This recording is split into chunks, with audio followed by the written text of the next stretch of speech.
Olá pessoal, bom dia! Então, mais uma série, de perguntas e respostas sobre emagrecimento. Então, nos 2 vídeos anteriores eu abordei bastante esse assunto. Esse é o terceiro vídeo mais longo sobre essa tratativa.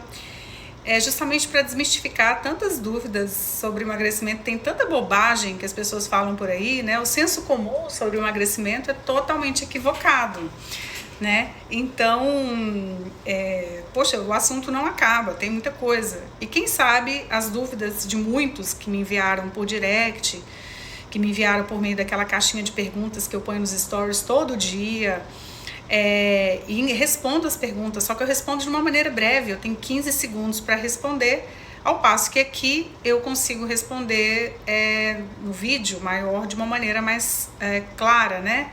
Eu vou esmiuçar mais o assunto, detalhar melhor a resposta. Então, a dúvida de alguns, inclusive se vocês tiverem dúvidas, vocês podem me encaminhar direct, podem me encaminhar, pode responder, participem nos stories, né?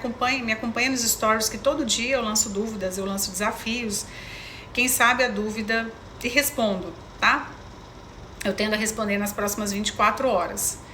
E me acompanhando por lá, inclusive, dúvidas de alguns podem ser suas dúvidas também, né? E tem tanta besteira que a gente escuta na internet, né? Assim, nossa, cada besteira, meu Deus, como a gente escuta bobagem na internet, né? Impressionante sobre o assunto emagrecimento. E as pessoas comentam os comentários gerais sobre isso. E aqui na clínica mesmo, né? Eu atendo todo dia 10, 12 pessoas por dia. E tem muitos equívocos, né? As perguntas, Sara, é verdade que berinjela diminui o colesterol?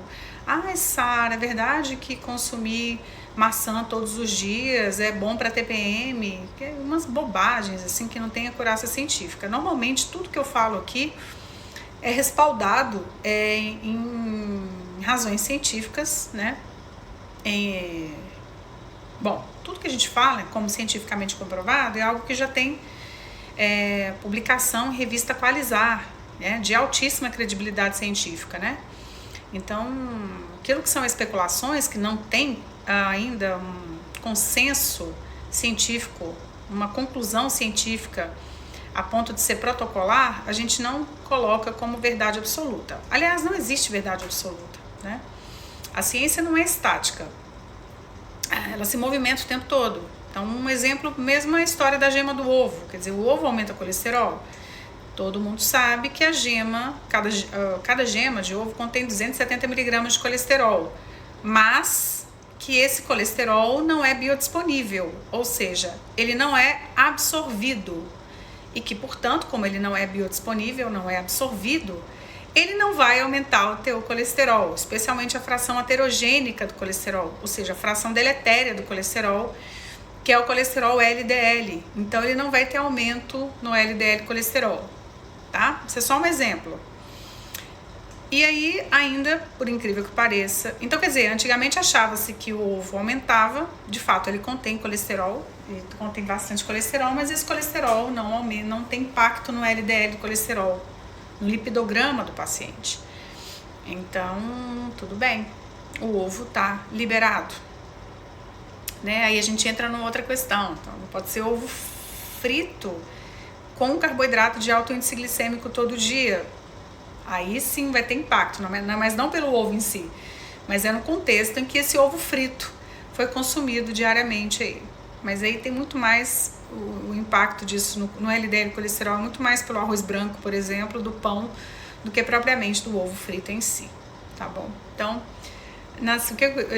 eu me aprofundei nesse exemplo mais para dizer para vocês que na ciência as coisas não são estáticas, elas se movimentam, elas se modificam, tá? Então a gente tem hoje como verdade, eu costumo falar de verdade relativa, né? E imagina, se isso já muda em si, imagina as crendices, os mitos, né, alimentares, as crendices aí que não tem menor validade, né? Bom, então continuando, no vídeo anterior eu esmiucei bem a questão dos doces, né? Então eu tenho aqui um apanhado de dúvidas que eu gostaria de comentar com vocês. Eu acho que eu comentei no vídeo anterior sobre os finais de semana também, né? E agora, ou não comentei, peraí, deixa eu lembrar. Eu acho que eu comentei sim, eu acho que eu comentei sobre os finais de semana. Mas se eu não tiver comentado, depois eu gravo sobre esse tema. Mas eu queria comentar com vocês agora sobre o período noturno, né? O período noturno é o seguinte, é a questão da fome. Muita gente comenta que tem muita fome à noite, que sente muita fome à noite, né? Gente, olha só, gravem isso que eu vou falar para vocês. Esse excesso de fome à noite, essa fome hedônica que a gente fala, essa fome exagerada, essa fome que eu chamo de fome, essa fome avassaladora, ela tem muito a ver com o que você está comendo nas horas anteriores ou até mesmo dias anteriores. Quanto pior se consome, mais fome você tende a sentir. Então, se eu tô com o hábito de consumir pão branco todo dia, com manteiga, café com açúcar e sobremesa todo dia, quiçá uma bebida alcoólica, todo dia ou quase todo dia, isso fora as junk foods, né? E fora os produtos de panificação, bolinho, pão de queijo, tortinha, etc e tal. Quanto pior eu consumo, quanto pior for minha alimentação, quanto mais farinha branca ela tiver, quanto mais refinado ela tiver, quanto mais doce, açúcar, quanto mais guloseimas ela tiver, quanto mais balinha você chupar, quanto mais chiclete, enfim, maior vai ser sua fome, entende? Maior vai ser sua fome. E no período em que você relaxa, normalmente o período em que as pessoas relaxam, porque elas não estão focadas no trabalho, elas não estão focadas no estudo, elas estão descansando, vem aquela fome, mas é uma fome mesmo, tem um buraco no estômago, é uma fome biológica mesmo, incontrolável. Não é vontade de comer, é uma fome.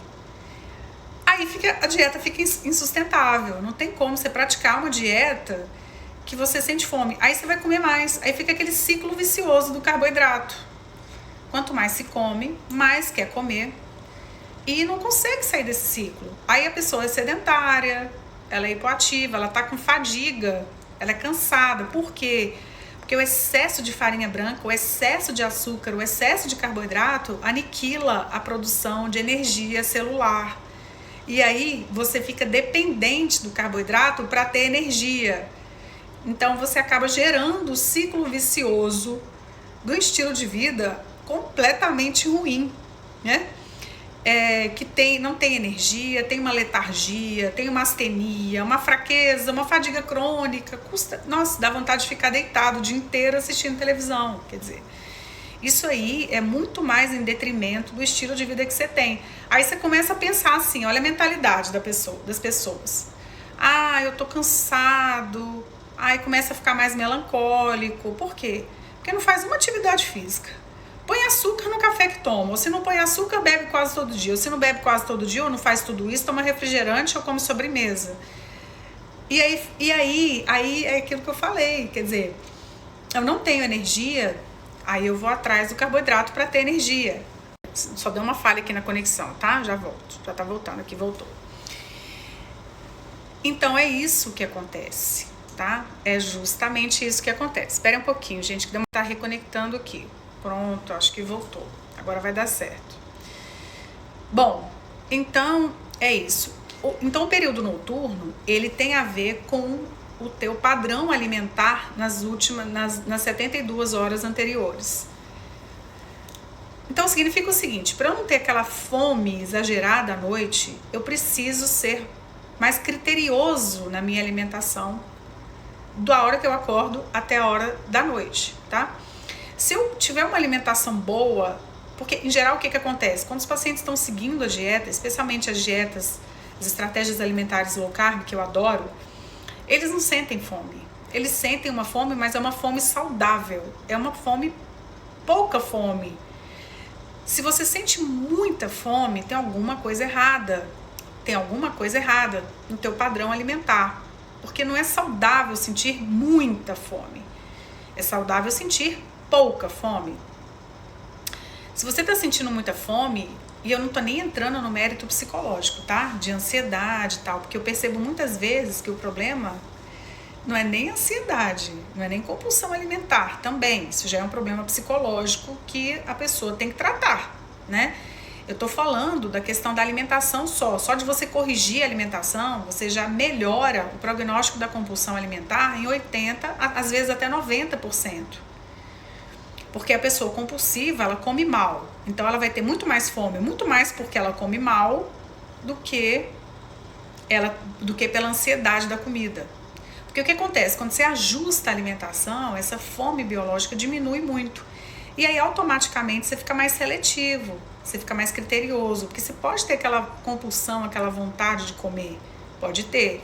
Mas você vai conseguir resistir mais quando você está focado na dieta, quando você está focado no teu objetivo, do que você resistiria comendo mal, entende? Então, assim, é necessário realmente ter uma estratégia alimentar em mãos para que você consiga lidar com a ansiedade alimentar, se é que a gente pode chamar assim, ou até mesmo a compulsão alimentar, ou até mesmo aquela fome exagerada no período da noite. É necessário que a gente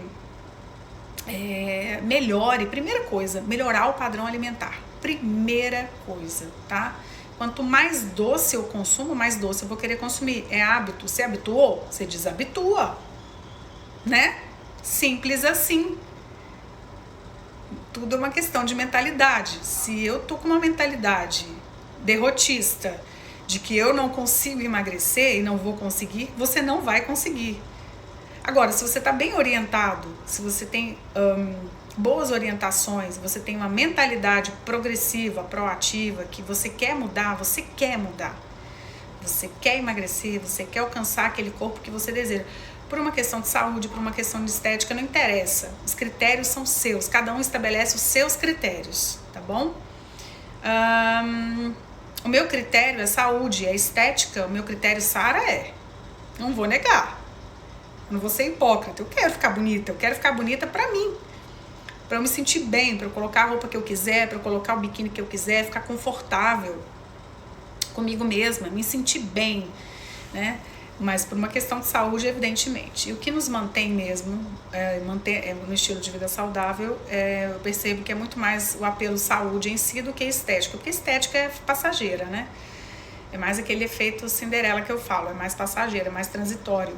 E aí você acaba gostando desse estilo de vida, você não quer sair dele mais, porque ele te deixa bem, ele te deixa alegre, ele te deixa você mais seguro, até a postura melhora, mais feliz, enfim. Então, se você quer emagrecer, a primeira coisa que você tem que pensar é o seguinte: eu vou me esmerar bem na dieta para que eu consiga controlar melhor minha fome. Primeira coisa que você tem que fazer, tá bom? E aí melhorando o perfil qualitativo da dieta, da estratégia alimentar, e aí sim você já consegue controlar demais isso, porque quando você controla essa fome exagerada, fica muito mais fácil de fazer, tá? E à noite que a gente tem sim uma queda metabólica, né, no período noturno, é como se fosse um preparo do corpo para o repouso absoluto, né? Então a gente já tem, é natural, do ritmo circadiano ou ciclo circadiano, que é o ciclo do sono.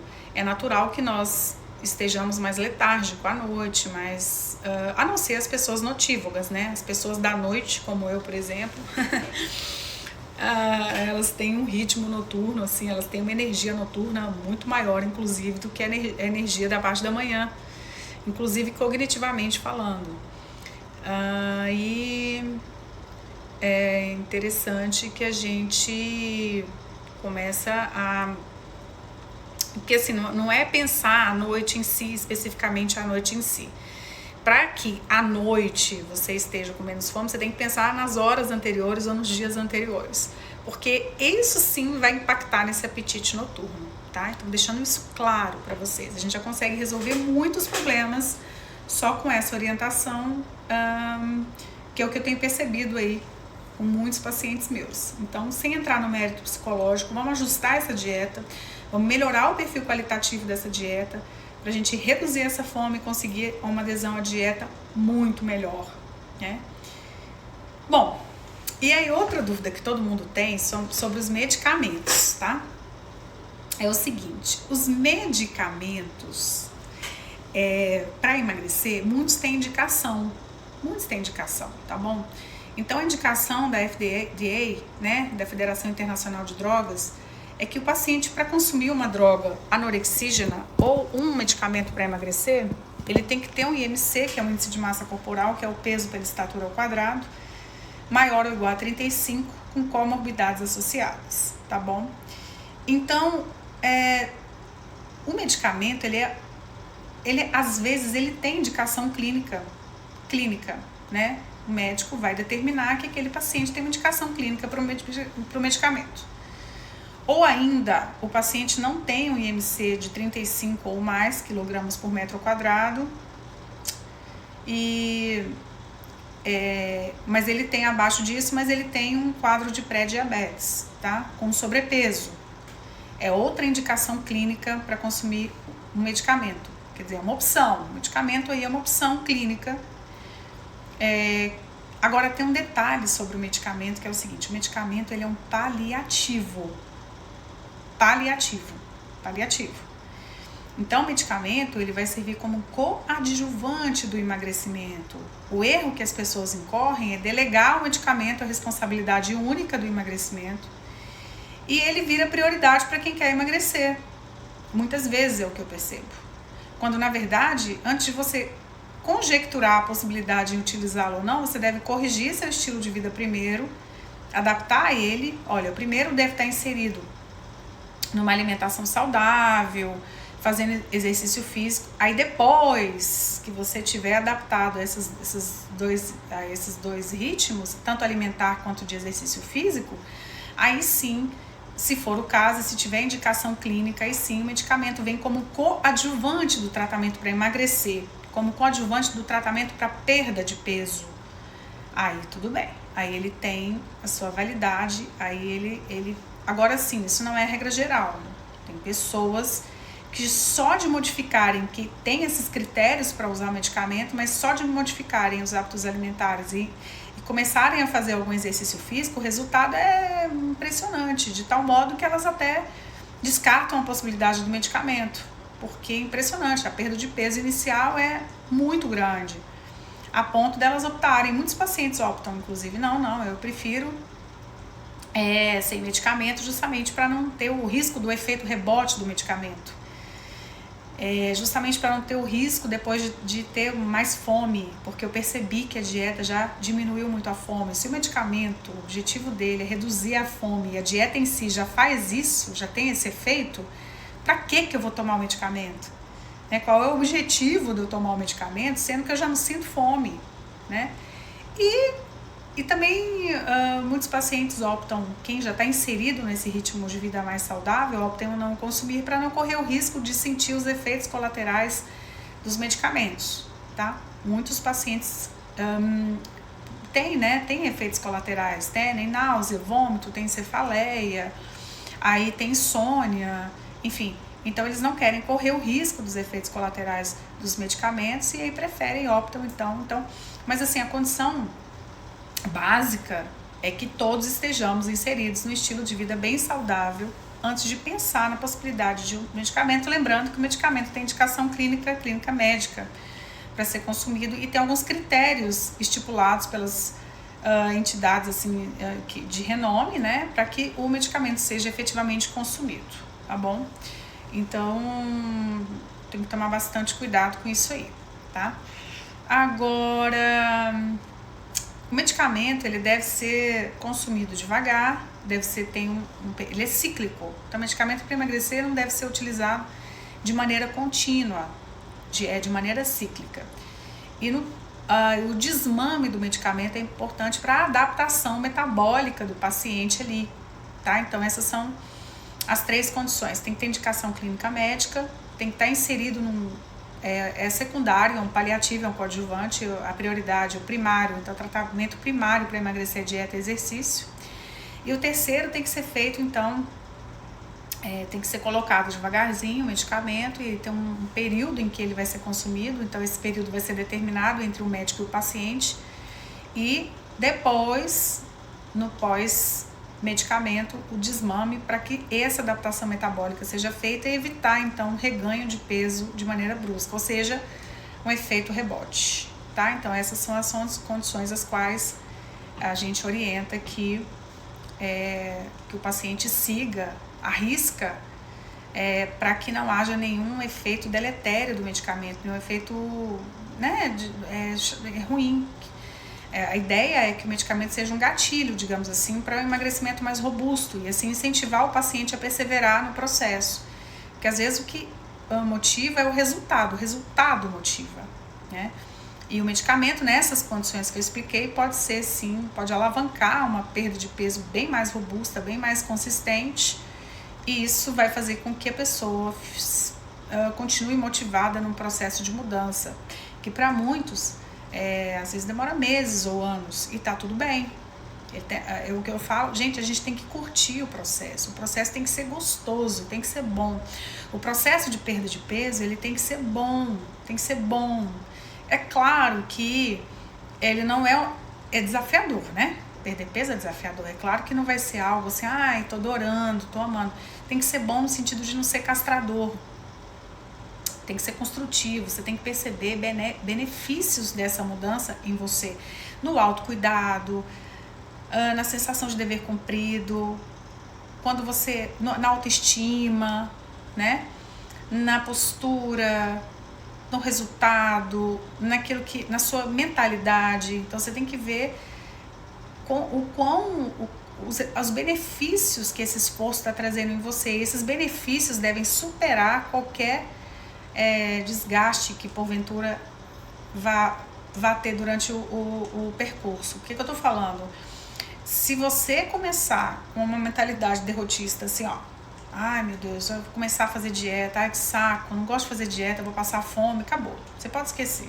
A possibilidade de insucesso é alta. Agora, se você começar com a seguinte mentalidade, amanhã eu vou iniciar um processo de mudança da minha vida. Eu quero ser mais ativo, não quero ser sedentário, cansei. Eu quero comer melhor, eu quero ser mais seletivo na minha alimentação. Eu quero ter uma vida muito mais saudável, muito mais enérgica, com muito mais disposição, mais energia. Eu quero dormir melhor. Eu quero ter energia para sair correndo atrás do meu filho, brincar com meu filho. Eu quero ser feliz, eu quero botar a roupa que eu quiser. Eu quero poder, sei lá, botar um biquíni branco, sair correndo na praia. Né? E tudo bem se... Enfim, seja lá quais forem seus critérios, assim, né? Então, essa é a mentalidade, quando a gente quer perder peso, é uma mentalidade progressiva, a mentalidade de prosperidade. Que a sensação de me vir bem no espelho supera o desejo efêmero de comer qualquer guloseima. Sim, porque qualquer coisa, até durante o ato do consumo, a gente já se sente culpado, nem é bom. Às vezes nem tá bom, às vezes nem vale a pena. É só pela ansiedade mesmo ali, pelo hábito, né? Talvez, ou os dois juntos. Enfim, a gente tem que ter critérios para tudo na vida. E o critério alimentar, ele é imprescindível para você ficar bem, saudável, enfim, disposto, né? E etc. E conseguir lidar com todas as demandas de uma maneira muito mais enérgica, digamos assim, né? Sem se arrastar o dia inteiro, né? Tá bom? Então, vamos lá. Então, esse é sobre os medicamentos, que muita gente tem dúvidas, né, sobre essa tratativa, então eu resolvi comentar mais detalhadamente sobre o efeito do medicamento para emagrecer. Só uma observação sobre esse tema é que os medicamentos, pessoal, eles não devem ser consumidos por pessoas que são magras, a gente chama de eutróficas, porque aí sim, né, para que tomar medicamento se eu já tô bem, eu quero perder 1-2 quilos, né? Aí nessa de tomar medicamento para perder 1-2 quilos ou perder a gordura abdominal, você pode ter um efeito rebote, aí você pode ganhar 4 quilos depois, né? Porque não precisa, não tem necessidade, tá? Pode ser até pior, inclusive. Só da gente ajustar o treino e ajustar a alimentação ali, já consegue um resultado muito bom. E tem outros coadjuvantes não medicamentosos, né? Tem a própria intradermoterapia, tem alguns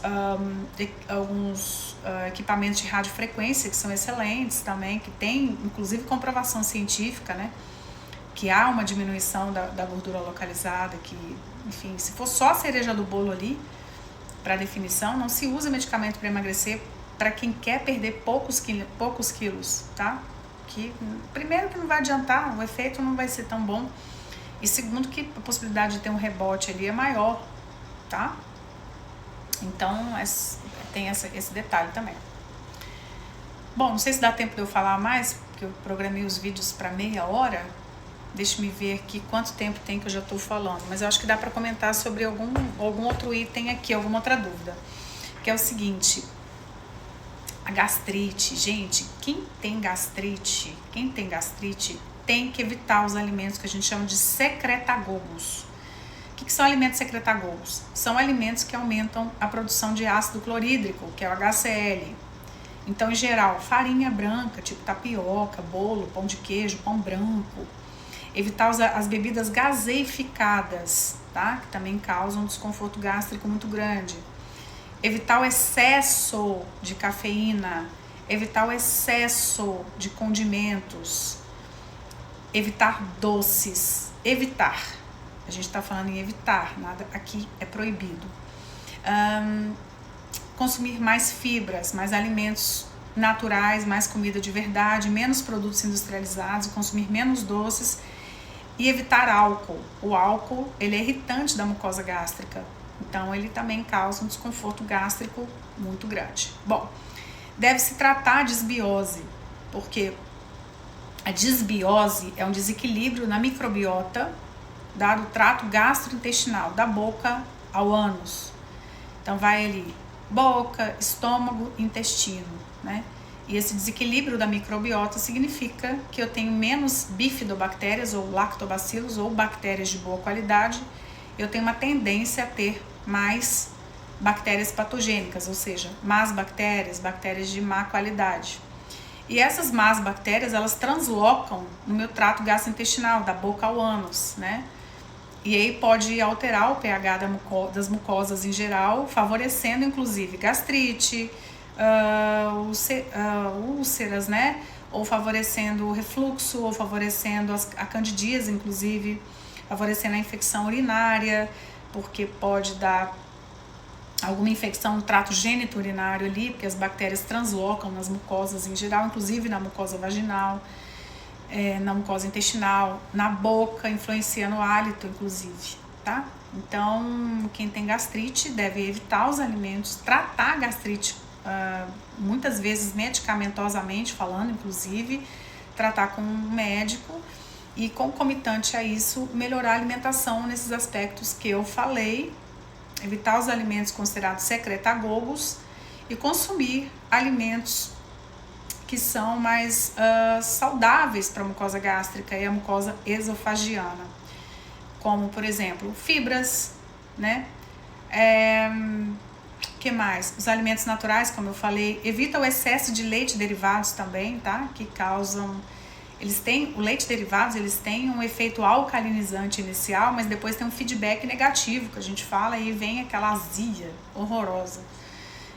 Porque tem um aumento da produção de HCl ali, dado o feedback negativo do consumo exagerado de leite derivados para aqueles pacientes que têm gastrite.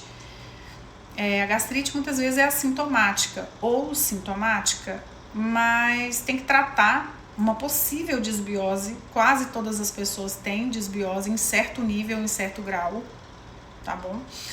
E melhorar o padrão alimentar nesses aspectos que eu comentei. Isso é prioritário. E fazer exercício físico, prioritário para quem tem gastrite, tá bom? Independente do tipo de gastrite, do nível de gastrite que a pessoa tem. E é importante mudar o padrão alimentar completamente para que você tenha uma qualidade, não fique dependendo do medicamento, tá? Porque o medicamento ali, ele só vai melhorar em algum tempo. Se você permanecer nesses hábitos ruins, tanto alimentares quanto estilo de vida ruins, aí volta de novo a gastrite.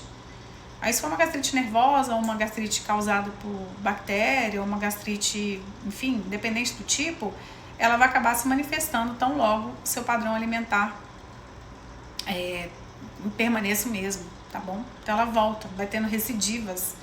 E o problema dessas recidivas de gastrite, de dores gástricas, é o risco de câncer que o paciente tem, né?